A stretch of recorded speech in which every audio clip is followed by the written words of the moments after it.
In his lab, Dr. David Cross studied the mechanics of cellular decay, the specific process where the human body loses the ability to repair itself. Cross didn't see wrinkles or organ failure as a natural certainty. He viewed aging as a defect in the biological program, a bug that could be patched. The turning point was sample 47. Unlike every other sample, these cells didn't degrade. When the DNA was damaged, it repaired itself instantly, maintaining its original structure without error. By treating biology as code, Cross believed he had found the ultimate intervention, a way to force the body into a state of permanent self-correction. The first human trial involved Daniel Reyes, a patient whose organs were failing so rapidly he was expected to die within days. After the injection, Reyes's heart rate spiked and flatlined, but seconds later his vital signs returned. His gray skin began smoothing out, and his failing internal systems returned to a state of peak physical health. Within 3 days, the results were public. The discovery triggered a global rush as governments and pharmaceutical companies moved to mass produce and distribute the cure. Hospitals began to empty. For the first time, mortality was treated as a choice.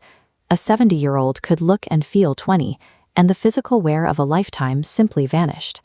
The oversight was a matter of systems design. By removing death, Cross had removed the primary limit that kept the human population within the boundaries of the planet's resources.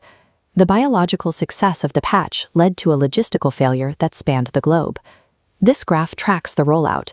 The death rate drops to 0, while birth rates remain constant, causing an exponential population climb. This line shatters the red limit of the planet's carrying capacity. Cities overflow as demand for water and food outpaces the Earth itself. Dr. Maya Lin realized that continuous life was mathematically incompatible with a world of finite space and resources.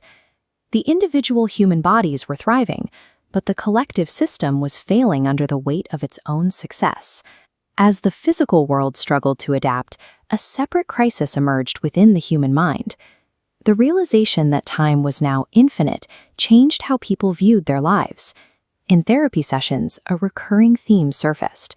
If every day is identical and there is no end in sight, the incentive to achieve, build, or create begins to disappear. Without the ticking clock, ambition and motivation faded. Dreams were postponed indefinitely, leading to widespread societal apathy. The removal of the biological deadline had the unintended effect of stripping life of its perceived value and urgency. The most significant failure was the discovery that the Regenesis formula was not a stable one-size-fits-all solution. The wealthy were able to secure calibrated, high-fidelity versions of a cure. Those without resources were left with unstable, mass-produced variants that lacked proper regulatory inhibitors. In these unstable versions, the repair mechanism malfunctioned. The cells received the instruction to divide and repair, but they never received the signal to stop. This resulted in runaway growth, where tissue regenerated into asymmetrical masses. This led to the emergence of what were called the monsters, individuals whose bodies were unable to stop growing or mutating, but because of the cure, were also unable to die. By overriding the natural limits of biology, Cross had effectively traded the process of aging for a state of permanent physical corruption.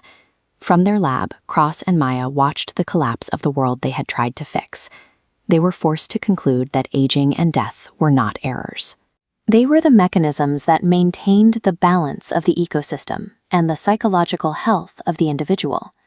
To stop the suffering, they developed a piece of code designed to restore natural decay. Cross reached for the keyboard to transmit the formula. To save humanity, they would have to reintroduce mortality. Years later, the world has returned to its original rhythm. People grow old, they age, and they eventually pass away. The return of the biological deadline brought back a sense of preciousness to everyday life. Because time is once again limited, it has regained its value. This shift proved that boundaries are not flaws. The fact that a life must end is precisely what gives the middle of that life its meaning.